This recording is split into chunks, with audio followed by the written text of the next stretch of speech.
La información que pasa por ECO está en ecoya.com.ar. Conectate con nosotros. Facebook.com/Ecomedios 1220. Internet para decirle feliz cumpleaños a las 12 clavadas, para encontrar algo que le guste y sumarlo al carrito. Internet para saber cómo llegar a la fiesta y para avisar que ya estás abajo. Y para que cuando lo vea y pregunte cómo hiciste para conseguirlo, simplemente digas, nada, lo vi en Internet. Internet para que todo suceda. Arnet y Personal. Más información en personal.com.ar.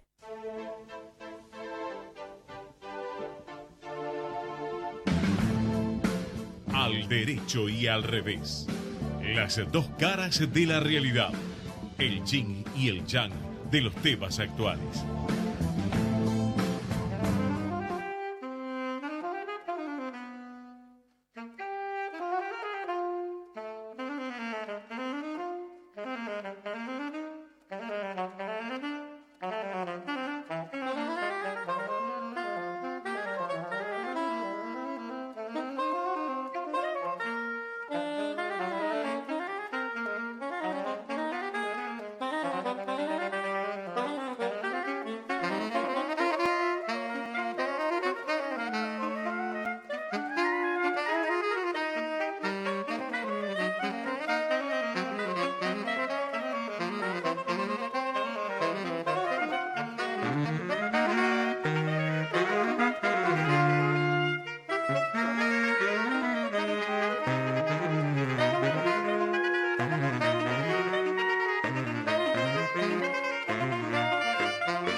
Buenas tardes a todos, ¿cómo están? Bueno, aquí de nuevo estamos en un nuevo programa de Al Derecho y al Revés, el programa que hemos conformado con un grupo de colegas, abogados, contadores, con el propósito de ver sobre las noticias y aquellos temas jurídicos y contables, las dos versiones o las dos miradas, si uno quiere.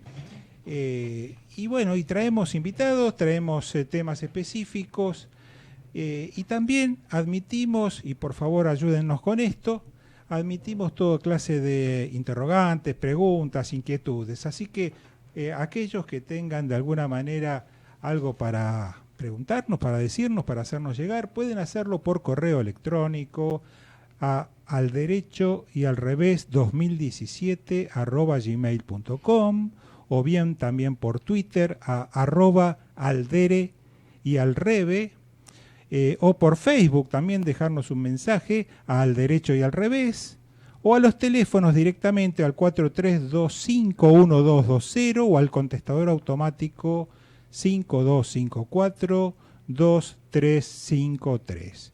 Tenemos varias vías de comunicación, así que pueden hacerlo. Hoy nos están acompañando. Llamen más tarde porque están abarrotados los teléfonos en este momento. Tal cual. Hoy nos están acompañando aquí en la mesa el doctor Eduardo Fabier Dubois. Eduardo, buenas noches, ¿cómo estás? Noches. Un gusto estar acá. Igual. Pocos pero buenos es nuestro lema. Sí, señor, sí, señor. Y también el distinguido contador Enrique Schiarchi. Quien experto en ramos generales. No tanto ramos generales, podemos hacerle un poco de publicidad. Sí, si usted necesita fusionar sus empresas, si necesita hacer una decisión, reorganizaciones Estudios Schiarchi y Asociados. Sí, señor. Así que adelante. Bueno, hoy tenemos varios temas y algunos entrevistados previstos, pero yo diría que previamente podemos hacer alguna referencia a noticias del día. ¿Qué les parece? Por ¿Quién ejemplo, te lo puede impedir? Ahora Alejandro, que podría hacerlo, no lo tenemos con nosotros. Así Alejandro está revisando el juicio de Nuremberg. Está en Nuremberg viendo el tribunal, parece que es muy emocionante, muy interesante. ¿Está obrando como una especie de corresponsal, algo así? Así es. Y está pidiendo hablar, pero se queda sin wifi, así que lo tenemos descomunicado.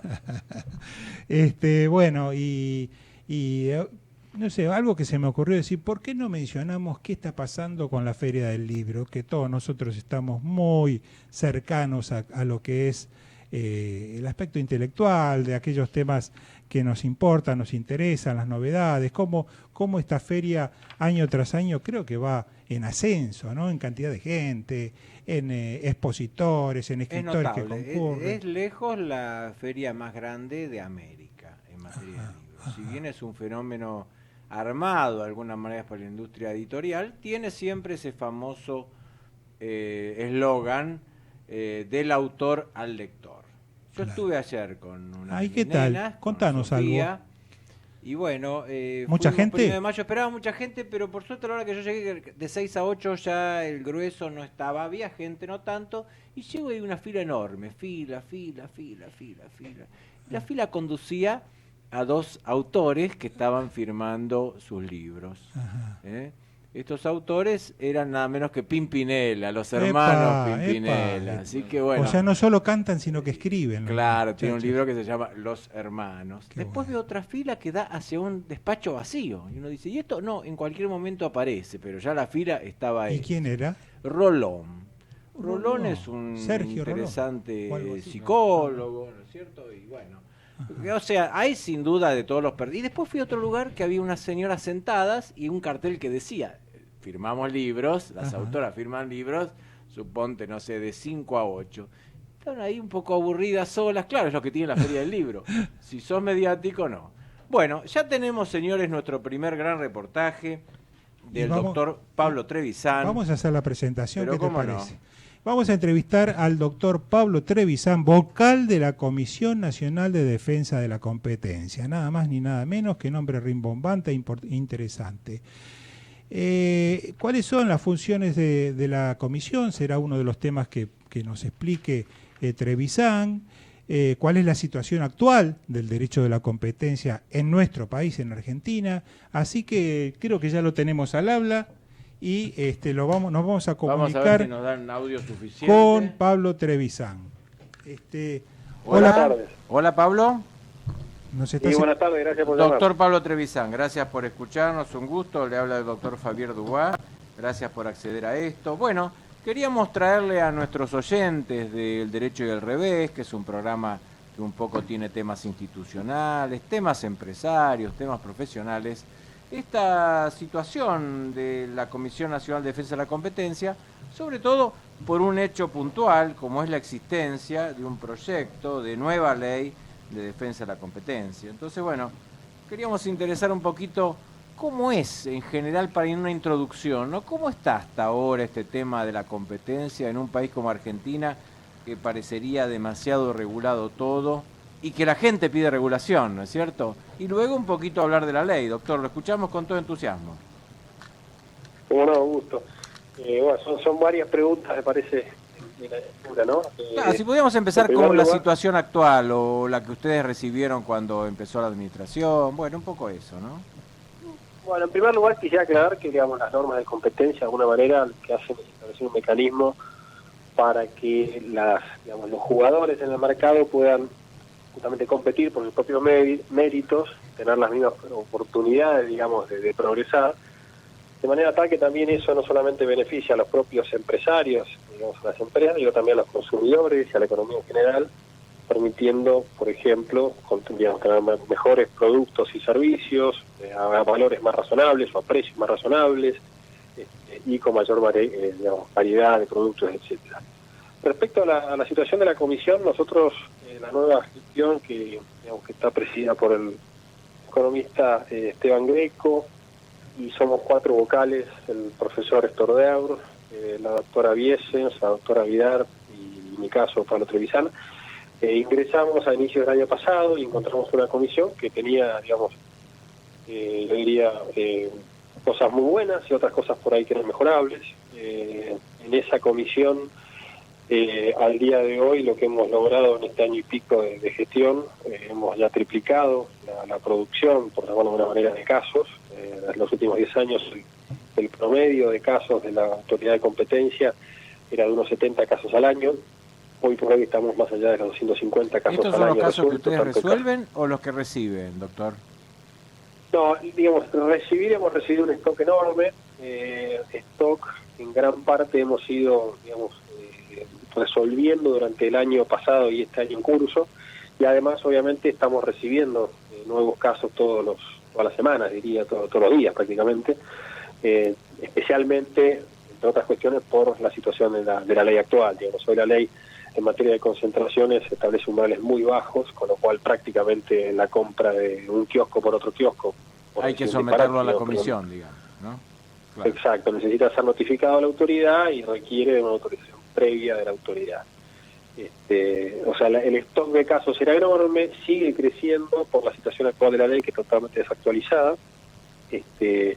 Pero bueno, digamos, nuestro trabajo ha sido hasta ahora, por un lado, reestructurar la comisión. Hemos creado 4 direcciones, es la primera vez en la historia de la comisión que se crean estos 4 sectores, estas 4 direcciones claramente diferenciadas. Una es de conductas anticompetitivas, otra es de control de concentraciones o de fusiones y adquisiciones, y hemos creado a su vez 2 áreas muy nuevas y que son medulares a los aspectos de la situación actual de la ejecución de la norma, digamos, de competencia en Argentina, que son una, el área de promoción, de defensa de la competencia, y otra el área de estudios. El área de promoción es muy importante, y yendo un poco a colación a la pregunta que hicieron al inicio, ya que en la Argentina, si bien tenemos leyes de competencia hace muchísimos años, casi un siglo diría, la primera ley de defensa de la competencia de 1923, para que se nos idea, Era una la ley realidad penal, es que la ejecución ¿no y la cultura de la competencia ha sido bastante baja por diversos motivos en Argentina. Entonces esa área creemos que es muy importante, más allá de las otras áreas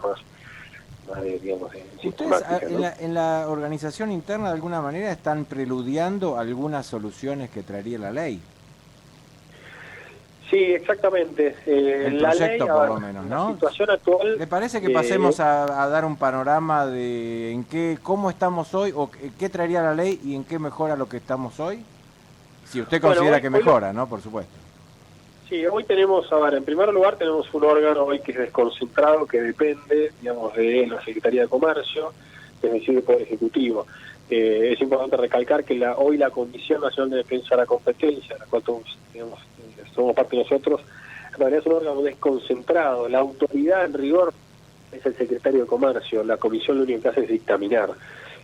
Nuestro proyecto, que en realidad es un proyecto que se ha hecho en conjunto, inclusive esto fue un trabajo muy interesante, en conjunto con la diputada Carrió y el diputado Negri, con el apoyo del Poder Ejecutivo. Ese proyecto... Esa formalidad en conjunto en sí misma es valiosa, ¿no es cierto? Porque creo que pocas veces se ha dado que distintos sectores, miradas o intereses consensúen un proyecto.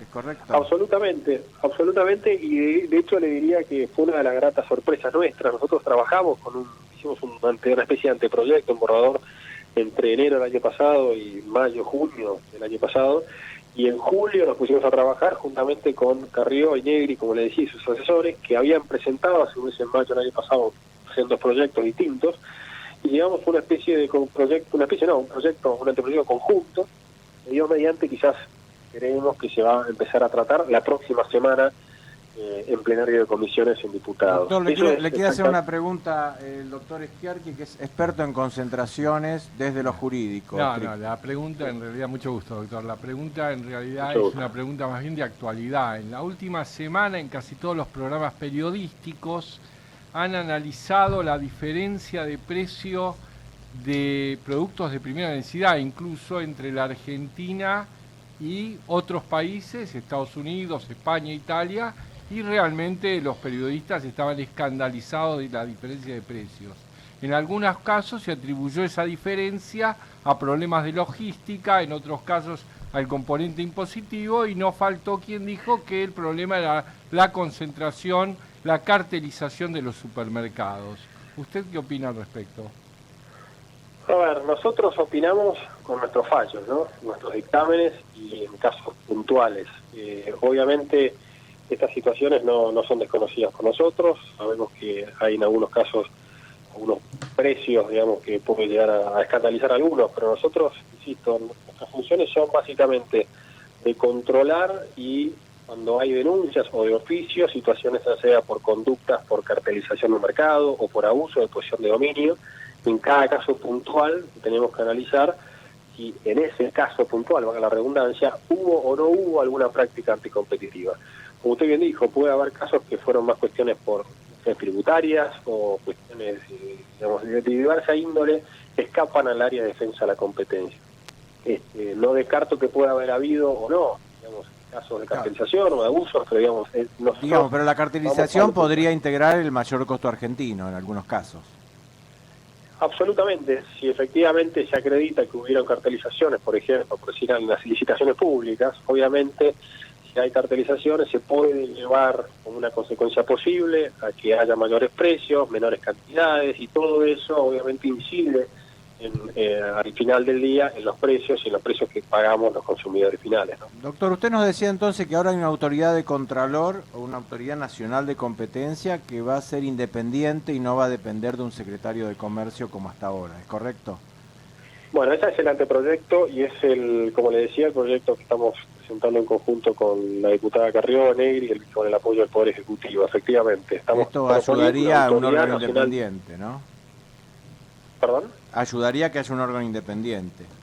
Absolutamente. Nuestro proyecto es que haya una autoridad nacional de la competencia, que dentro de esa autoridad funcione lo que llamamos el Tribunal de Defensa de la Competencia, que va a tener facultades básicamente de resolución, y dentro de esa área estamos creando además dos secretarías, una de conductas y otra de concentraciones, que lo que creemos que eso es importante porque por un lado se divide la instrucción que van a llevar a cabo estas secretarías, según sean conductas o concentraciones, y la única que va a resolver es el área del Tribunal de Defensa de la Competencia. Hoy la comisión, de alguna manera, hace de fiscal y de juez. Si bien no resuelve en el final, es el que, digamos, instruye, impulsa el expediente y resuelve en un dictamen que le propone a la autoridad de competencia, que hoy es el secretario de Comercio. Pero definitivamente nuestra idea es que esa autoridad de competencia se convierta no ya en un órgano desconcentrado, sino en un órgano descentralizado, autárquico, que tenga presupuesto propio, que tengan además sus miembros, digamos, facultades y que no puedan ser removidos sino por causas objetivas. ¿El que va a resolver es el tribunal de ahora en adelante con la nueva ley o sigue el tribunal como dictaminando? No. Que en caso de pasar nuestro anteproyecto por el Congreso, el que va a resolver es el tribunal, no ya el secretario. Ese tribunal va a ser un órgano, como decía, descentralizado e independiente con facultades de resolución. Y con una apelación a una sala especial que se va a crear en la Justicia Civil y Comercial Federal. Ese es uno de los grandes problemas que hemos tenido estos años. En materia de competencia ha habido una discusión entre quiénes son competencias, y la Cámara Penal Económica, y la Cámara Civil y Comercial Federal. Ahora se agregó con la reforma del 2014 la Cámara de Contencioso Administrativo. Nosotros estamos proponiendo una sala especializada en materia de defensa de la competencia porque creemos también que los jueces es importante que tengan conocimiento y especialización en materia de defensa de la competencia, que no solamente implica conocimientos de derecho, sino también de economía, ¿no? Doctor Popri, quien le habla, buenas noches. Una consulta, los fallos son públicos, ¿no es cierto? Las resoluciones, los fallos de la comisión son públicos. Absolutamente. ¿Se publican en dónde? En la página de la comisión, cndc.gov.ar, ahí en alguna de las solapas de la página tienen todos los dictámenes o las resoluciones, los casos según sean conductas, concentraciones, etcétera. Perfecto. Para ayudar a orientar a nuestros oyentes, ¿usted podría mencionarnos algunos de los últimos fallos más trascendentes o importantes o con impacto en la ciudadanía, que algunos de esos fallos que ha tomado, las resoluciones que ha tomado la comisión? Bueno, de los casos históricos hay algunos, como el caso del cemento o el de oxígeno líquido, y casos más recientes, el caso del año pasado, en agosto del año pasado, nosotros más que un caso fue una recomendación, como consecuencia de una investigación de mercado que hicimos en el mercado de las tarjetas de crédito, débito y medios electrónicos de pago, donde nosotros propusimos a la Secretaría de Comercio que se inicie una investigación ya formal contra Prisma, que es la dueña de Visa, que a su vez Prisma está conformada por los 14 principales bancos del país. A su vez hicimos recomendaciones procompetitivas al Banco Central para que de alguna manera realice una apertura de lo que se llama la adquirencia en el mercado de tarjetas de crédito. Ese caso ha tenido bastante, relevancia en el último año, porque a raíz de ese caso después hubieron otras medidas tanto del secretario como del Banco Pero, Central. doctor, de hecho hubo una especie de autorregulación en ese caso, ¿no? Por lo que tengo entendido, ¿se bajaron comisiones, etcétera, o no? Bueno, ahí hay varias cuestiones, ¿no? Digamos, se han bajado, a ver, está el tema de la ley de tarjeta de crédito, que no es exactamente lo nuestro, que eso va por cuerda separada, que está con un tratamiento en el Congreso. Por otro lado, hubo un acuerdo, más que llamarlo autorregulado, diría que hubo un acuerdo tanto entre el gobierno y los principales bancos de bajar esas tasas.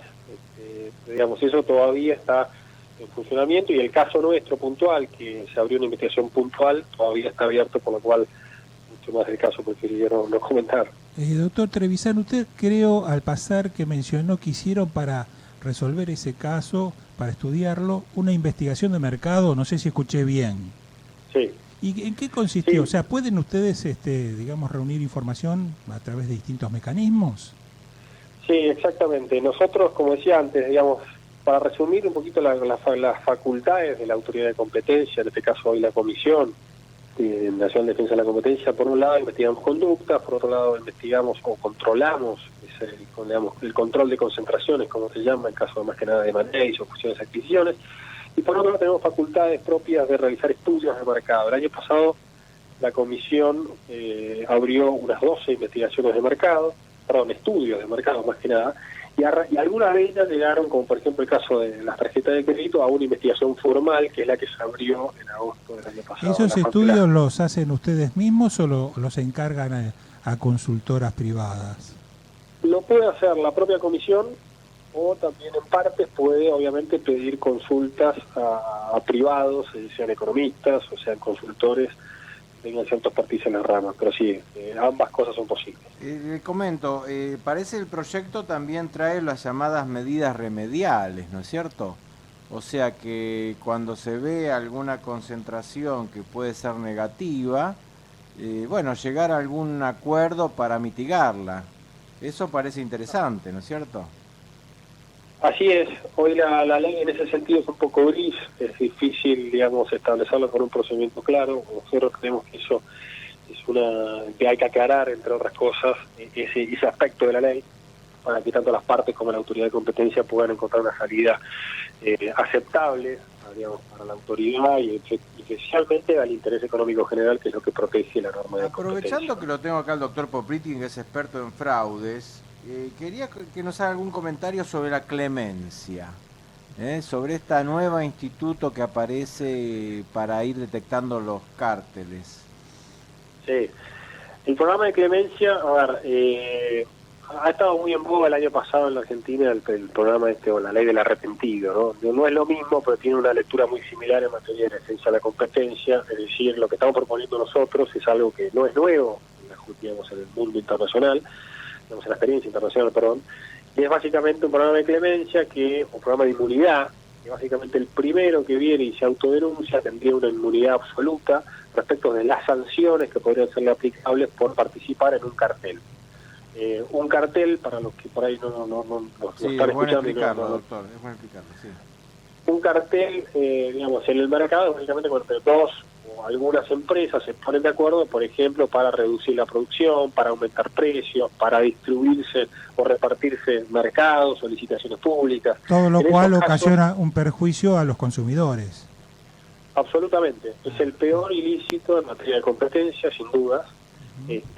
Y justamente lo que estamos proponiendo es, entre otras cosas, darle herramientas a la autoridad de competencia para poder no solamente sancionar, sino salir y lograr detectar los carteles que, insisto, son el peor ilícito en materia de competencia. Básicamente el programa, como decía, es al primero que se autodenuncia, se le ofrece una inmunidad total de sanciones administrativas, y al segundo, tercero y siguiente, si hubiere, se les ofrecen ciertas reducciones a las sanciones. Está bueno, doctor. Una pregunta desde lo técnico.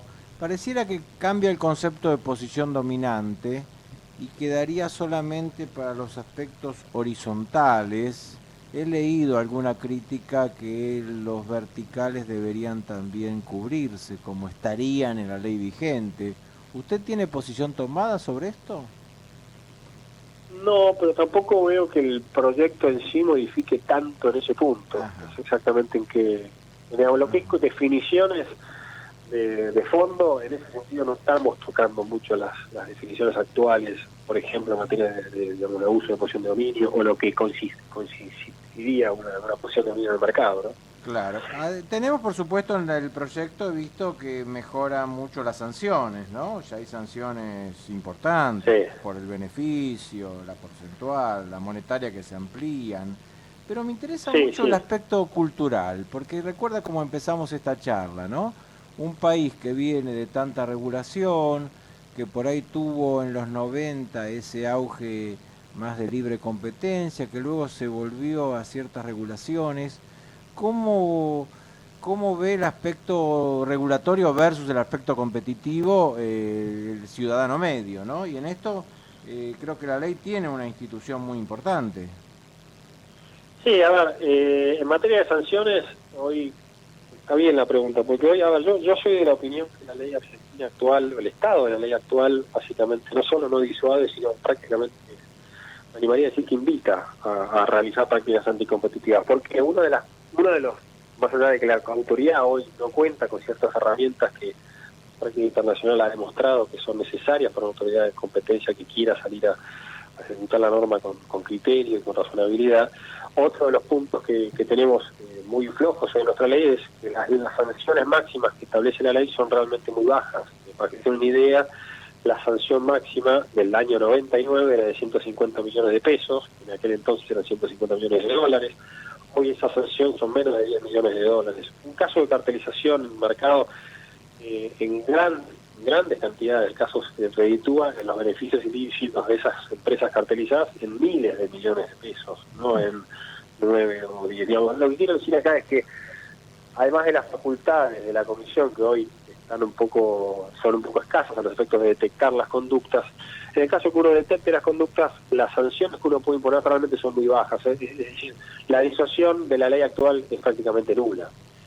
Nosotros estamos proponiendo ir hacia un lineamiento distinto para las sanciones, teniendo en cuenta no solamente montos, como el caso de los 150 millones que le comentaba en la actual ley, sino además establecer hasta el doble, por ejemplo, de los beneficios ilícitos que han obtenido las empresas que tienen involucradas en la práctica anticompetitiva, o hasta el 30% de volumen de negocios del mercado relevante en el cual se produjo esa práctica, y si ninguno de esos dos puntos puede ser determinado, además hay algunas otras particulares de esos dos puntos, pero si ninguno de esos dos se puede, sí ahí eventualmente podría ir hasta una sanción que va hasta los 200 millones de unidades móviles, como llamamos nosotros, que palabras menos, más, hoy serían 200 millones de dólares como sanción máxima, en caso que no se puedan determinar los otros parámetros, ¿no? No sé si muy claro, digamos, pero es un parámetro sobre el beneficio ilícito obtenido, otro sobre el porcentaje o el volumen, digamos, del mercado en cuestión, y otro, en caso que no se pueda determinar esos dos, un tope máximo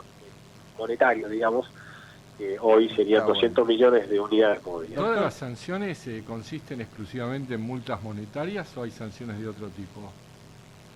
Hoy en día las sanciones básicamente son órdenes de cese, obviamente, es decir, cuando hubiera una sanción por una práctica, una de las sanciones que impone la autoridad es que se cese la comisión del acto. Otra es la económica, la pecuniaria, esta que mencionaba recién, en base a estos parámetros. Y en principio, digamos, la autoridad no tendría muchas más facultades que esas. Se ha discutido, por ejemplo, el caso de las sanciones de prisión, pero nosotros consideramos que quizá no sea el momento oportuno en Argentina. Que así había empezado en la historia, ¿no? En la historia había empezado así, con la vieja ley de antimonopolio. ¿Dónde, perdón? En la historia argentina había empezado con la prisión, porque la ley de monopolio estaba en el Código Penal. Exacto. Claro, y después se fue dejando, ¿no? La primera ley fue de... Claro. Doctor, para ir cerrando, y muchísimas gracias por su atención, sé que se está por ir ya de su trabajo. Me interesa el tema de la Subsecretaría de Fomento. ¿Qué rol le ve a esta unidad? Bueno, la subsecretaría, a ver, nosotros en la redacción del proyecto, como decía antes, hemos tenido mira mucho la experiencia internacional, pero no solo la experiencia internacional, sino también la experiencia local, nuestra historia, ¿no? Como decía antes, tenemos una ley desde 1923, o sea, hace casi 100 años que tenemos normas de competencia en Argentina, pero justamente dentro de la baja ejecución, por llamarlo de una manera, la norma de competencia en los últimos años en Argentina, a su vez como consecuencia también de otros diversos factores. Hemos analizado, por ejemplo, el caso del Reino Unido, que ellos tienen un área donde justamente el gobierno de turno podría proponer ciertas investigaciones o ciertas áreas del mercado que quisiera que sean investigadas por parte de la autoridad. Para que eso se haga de una manera formal, legal, y no de manera por ahí espuria o gris, hemos propuesto la creación de la Subsecretaría de Fomento de la Competencia, que de alguna manera va también a colgar, por decirlo de una forma, de lo que hoy sería la Secretaría de Comercio. Es decir, el gobierno de turno, sea cual fuere y el color que fuere, va a tener en sus manos una herramienta para poder proponerle a la autoridad de competencia, que insisto, debería ser un autoridad independiente, va a tener los canales formales de proponer digamos, ciertas áreas, ciertas cuestiones que crea que son oportunas investigarse por parte de la autoridad. Esa es básicamente la función que tendría la Subsecretaría de Fomento de la Competencia que estamos proponiendo en nuestro proyecto. Bueno, doctor, perfecto, muchísimas gracias. Lo quería aprovechar para comprometerlo. Estamos organizando en el Departamento de Derecho Económico Empresarial de la Facultad de Derecho de la UBA un curso, como hemos dado en otros años, sobre competencia, y nos gustaría realmente contar con el apoyo de ustedes desde la comisión.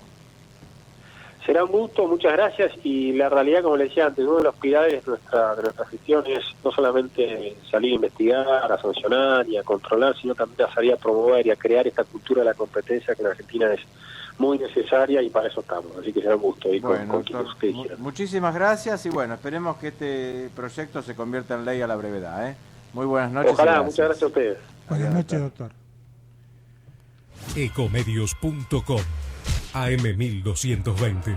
Estamos con vos. Estamos en vos. Una expo, todas las soluciones para crecer en un parque industrial. EPIVA, 17 y 18 de mayo en Parque Industrial, Ruta 6, Los Cardales, Exaltación de la Cruz. Invita LJ Ramos, Brokers Inmobiliarios. Descarga gratis de tu celular la aplicación Ecomedios. Podés escucharnos en vivo, informarte con las últimas noticias y entrevistas en audio y video. Búscala y bajate la aplicación Ecomedios. Podés vernos en vivo en ecohd.com.ar. ecohd.com.ar. Conectate con nosotros. Contestador 5-254-2353. Internet para decirle feliz cumpleaños a las 12 clavadas, para encontrar algo que le guste y sumarlo al carrito. Internet para saber cómo llegar a la fiesta y para avisar que ya estás abajo. Y para que cuando lo vea y pregunte cómo hiciste para conseguirlo, simplemente digas, nada, estoy en Internet. Internet para que todo suceda. Arnet y Personal. Más información en personal.com.ar. Una charla sin guión con noticias de actualidad, donde más allá de polémicas y puntos de vistas dispares, se trata de brindar las dos caras de cada tema. Al derecho y al revés, los martes de 19 a 20 horas por Ecomedios AM 1220.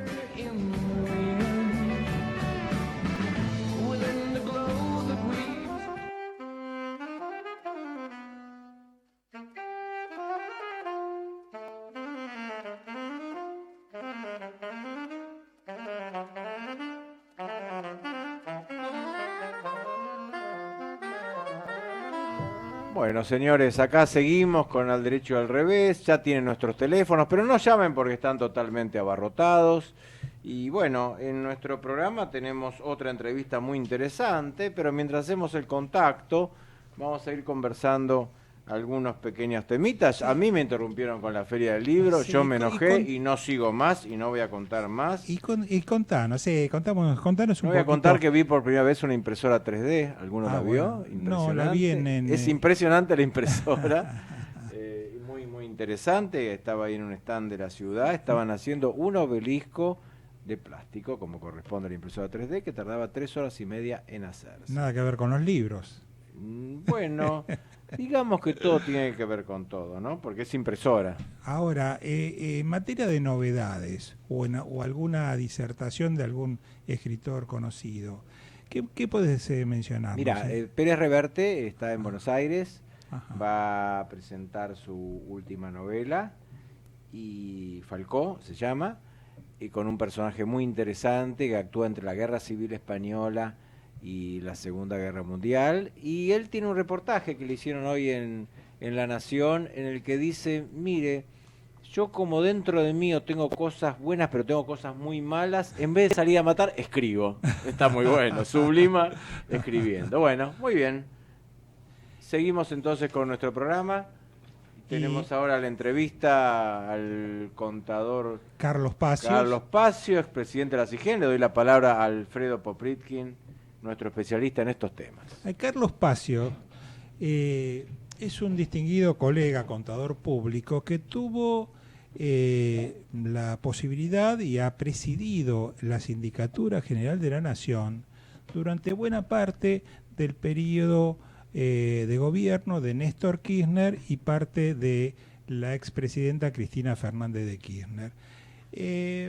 Carlos, bueno, yo creo que es uno de aquellos funcionarios que ha intentado, se ha esforzado por actuar con la mayor independencia respecto de lo que ha sido el controlado por la SIGEN, que es el Poder Ejecutivo, y ha hecho todos los esfuerzos en ese sentido, además de introducir una serie de cambios en la SIGEN, pero tenemos la particularidad que Carlos Pacio tuvo que salir de una manera más o menos, no sé si violenta, pero sí de un día para el otro, porque él se puso firme cuando le quisieron imponer desde el gobierno, desde el Poder Ejecutivo, ciertos controles excesivos respecto de la empresa o la sociedad Papel Prensa, y él simplemente por no corresponder se negó, y bueno, y el camino fue el camino de salida su cargo. ¿Y saben quién lo reemplazó a Carlos Pacio?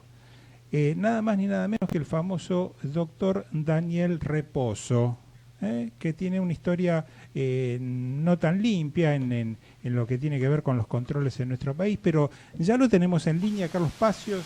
Lo vamos a presentar y decimos buenas noches, Carlos, ¿cómo estás? ¿Cómo estás? ¿Todo bien? Todo muy bien, gracias por acompañarnos esta noche. Al contrario, un placer. Y queríamos de alguna manera, para nuestros oyentes, contar parte de la historia saliente de tu gestión, porque muchas veces aquellos funcionarios dedicados a los controles, que realizan toda una tarea bastante importante para nuestro país, que tiene que ver con controlar hacia dónde va el dinero de nuestro presupuesto, en qué utilizan los fondos, las distintas reparticiones y organismos del Estado. Y bueno, muchas veces no le prestamos atención y sabemos que existen funcionarios de primera. Claro, lo que aparecen en los diarios o resaltan en sus nombres son aquellos que cometen irregularidades, pero tú te has esforzado muchísimo y quisiera que nos cuentes un poquito cómo fue aquel periodo duro para vos, y en donde, bueno, mantenerse en el cargo no fue nada fácil y optaste por cumplir con tu trabajo, con tus funciones, antes de decir que sí a cuestiones improcedentes o excesivas o arbitrarias que te querían imponer desde la superioridad. Contanos un poco. Bueno, en primer lugar, yo provengo de la actividad privada, no de la política ni de la función pública. Y accedí a trabajar en la función pública porque en aquel momento, bueno, me ofrecieron trabajar en la jefatura de gabinete de ministros en la época de Néstor Kirchner, allá por el 2003, y desarrollé actividades primero como asesor, después como director de presupuestos y contrataciones, más tarde como director general técnico administrativo, hasta que a fines del 2007, durante el 2007, Leandro Despuy, de la Auditoría General de la Nación, me hizo la auditoría correspondiente después de unos 15 años que no se le hacía auditoría externa a la jefatura de gabinete de ministros. El resultado fue interesante desde el punto de vista de la gestión, no se encontraron irregularidades, y bueno, Alberto Fernández era el jefe de gabinete entonces, y se me ofreció ir a trabajar como síndico general adjunto en la Sindicatura General de la Nación, o quedarme como subsecretario en la jefatura de gabinete de ministros. La verdad que la parte de la Sindicatura General de la Nación era algo muy interesante para mí. Consecuentemente accedí a irme a trabajar como síndico adjunto, y eso fue durante todo el 2008, hasta que en el 2009 me nombraron síndico general de la Nación, y básicamente traté de generar algún tipo de cambios en el sentido de que, digamos, hacer un plan de auditoría fuerte con los gerentes, siempre trabajando en equipo, y por otro lado rotar a los síndicos jurisdiccionales y a sus respectivos equipos de tal forma que no se fueran síndico y equipo a otro ministerio, sino que se cambiaran síndicos y equipos mezclándolos para que no hubiera tanta relación entre síndico y equipos y entre equipos y ministerios. Yo visité todos los ministerios en aquel momento, todos los organismos centralizados y descentralizados que tenían gente de la CIGEN, y bueno, básicamente lo que yo sostenía era cambiemos los equipos porque se supone que estamos trabajando auditoría interna, que son procesos y oportunidades de mejora de la gestión, con lo cual pueden estar cualquier equipo en cualquier ministerio. Estamos hablando de procesos, no estamos hablando de conocimiento técnico en materia de algún ministerio en particular, que por otra parte cualquier equipo que llega tiene que aprender, en todo caso, alguna particularidad sobre el ministerio o el organismo que le toque. En ese contexto, luego que se perdieron las elecciones del 2009 a manos de Narváez en la provincia de Buenos Aires, bueno, el clima dentro del gobierno era un poco difícil, digamos así. Entonces primero se me pidió que no publique más los informes, yo los seguí publicando de todos modos. Después empezaron a venir algunos funcionarios de segunda línea de determinados ministros a pedirme hacer determinados trabajos que yo no estaba dispuesto a compartir, les manifestaba que no, hasta que me llegó el momento de Guillermo Moreno, tratando de obligarme, por pedido de la presidenta y del expresidente fallecido Néstor Kirchner, a hacer un informe de últimos 5 o 6 años llenos de irregularidades en los balances de papel prensa. Yo lo que le dije clarito fue, mirá, yo no voy a hacer esto. Es un pedido a la presidenta. Decirle a la presidenta que me llame y le explico. Yo no voy a hacer esto por una sencilla razón. No voy a hacer nada que no tenga los elementos pertinentes para dar un informe, no de lleno de irregularidades, sino de la situación objetiva de la empresa. No me parece que sea la manera en que se tienen que hacer las cosas. Bueno, eso llevó dimes y diretes, apretes por parte de Guillermo Moreno, lo cual era habitual en aquel momento por parte de él, llamadas a la 1 de la mañana en mi casa, hasta en fin, una serie de cuestiones que terminaron renunciando yo a mi función, porque no estaba dispuesto a hacer lo que yo no consideraba que era pertinente, objetivo y transparente. Y la verdad que hoy a la distancia me congratulo de haber hecho eso, por pedido de la presidenta, obviamente, que me pidió la renuncia. No estoy diciendo que yo me fui por mi cuenta, yo resistí para tratar de dar vuelta a la situación, pero bueno, fue inútil, me pidieron la renuncia, renuncié, y obviamente estoy muy tranquilo, me volví a dedicar a lo que yo siempre hice, que fue la actividad privada.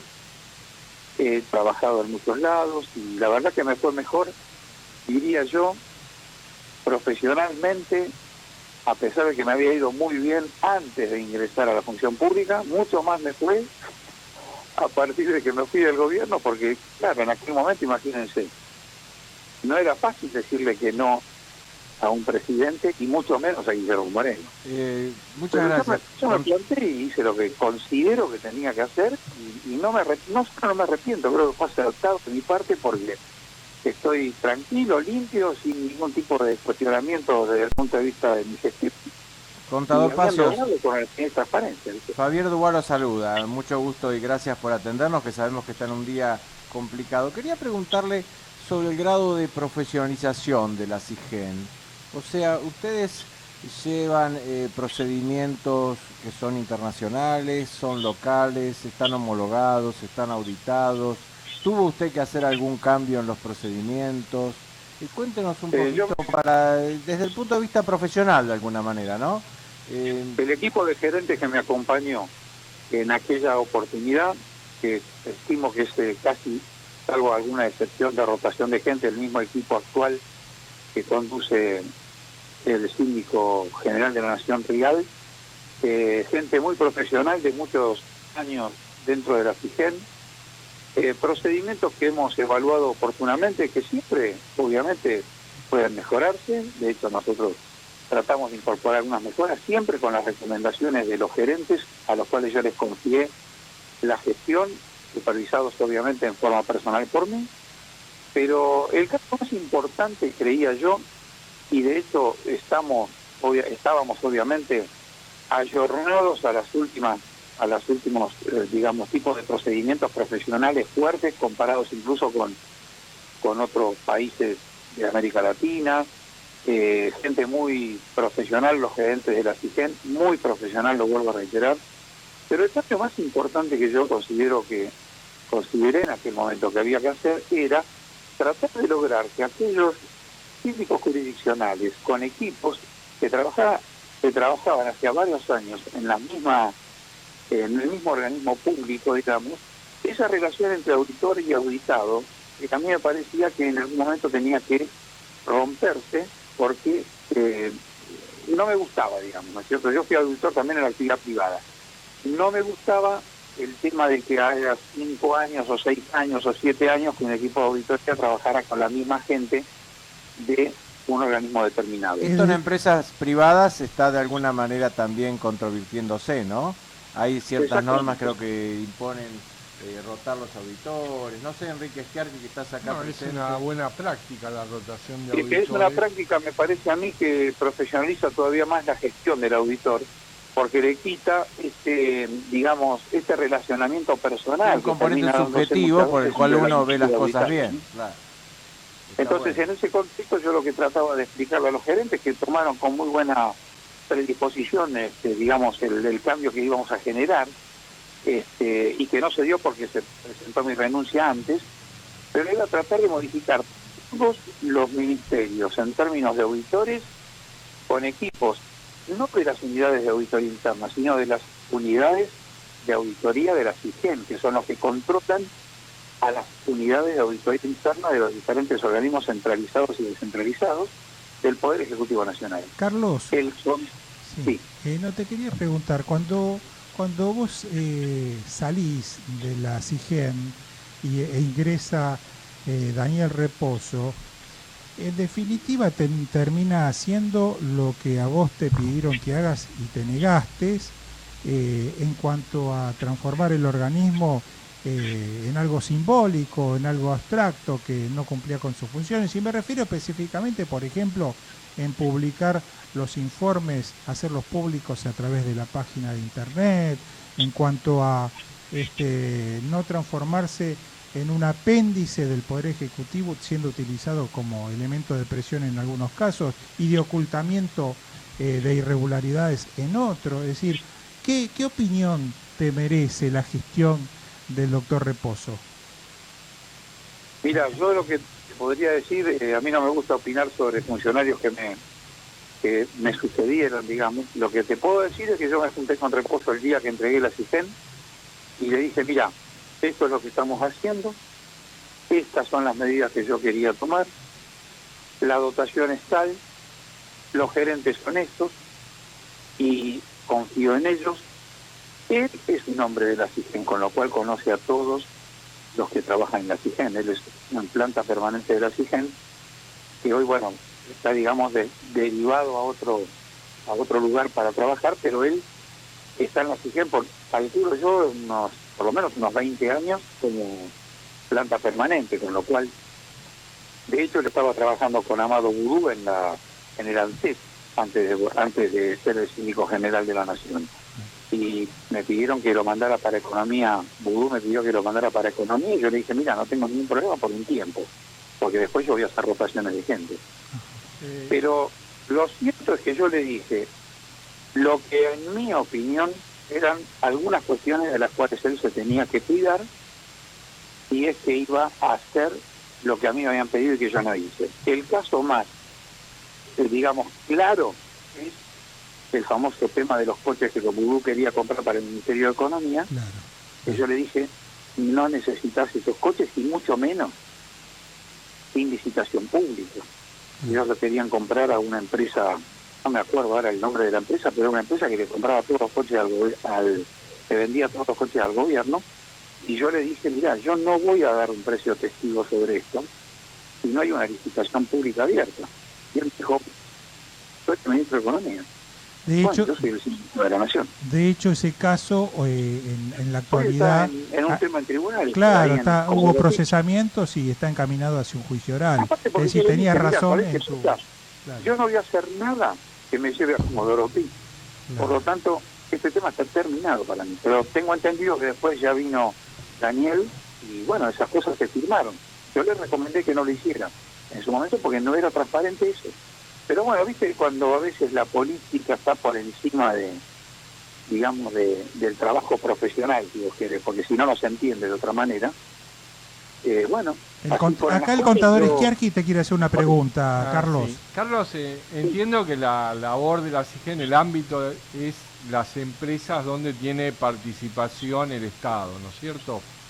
Entre otras cosas. Sí. O sea, y donde se realiza una auditoría. Los procedimientos de auditoría que ustedes utilizan, ¿qué son? ¿Normas internacionales de auditoría, normas de auditoría locales o tienen normas propias, dada la especialidad? En general, cuando yo llegué a la SIGEN ya teníamos las normas que estaban vigentes en aquel momento y bueno, hicimos algunos análisis sobre dichas normas y en todo caso lo que se podía hacer era mejorarlas, cambiarlas un poco, dependiendo de, digamos, los tiempos en que se tenía que ejecutar el plan de auditoría, realizar tal vez algunas modificaciones. Yo en este momento te diría, no recuerdo si se hicieron algunas modificaciones o cuáles se hicieron y cuáles no, pero era un tema de discusión permanente con los gerentes de la SIGEN, ¿viste? Ahí hay un cuerpo de 5 o 6 gerentes que deciden todos los organismos centralizados y descentralizados del Poder Ejecutivo Nacional y síndicos generales adjuntos, los cuales trabajan con un gerente general nombrado por uno mismo, quien quiero yo que sea mi gerente general, y ese equipo de gente hay reuniones donde se intercambian necesidades de modificación de cosas, se hacen sugerencias y demás, pero la reconversión de procedimientos tiene que ver con el trabajo interno de la propia SIGEN, que promueve determinados tipos de cambios de procedimientos de auditoría que los transmite incluso a las unidades de auditoría interna. O sea, se autorregula la SIGEN en esta materia. Efectivamente, sí. Bueno, se autorregula. una pregunta para los oyentes desprevenidos, no nosotros. ¿Cuál es la competencia de la SIGEN? ¿Qué tipo de empresas o organizaciones hace la sindicatura?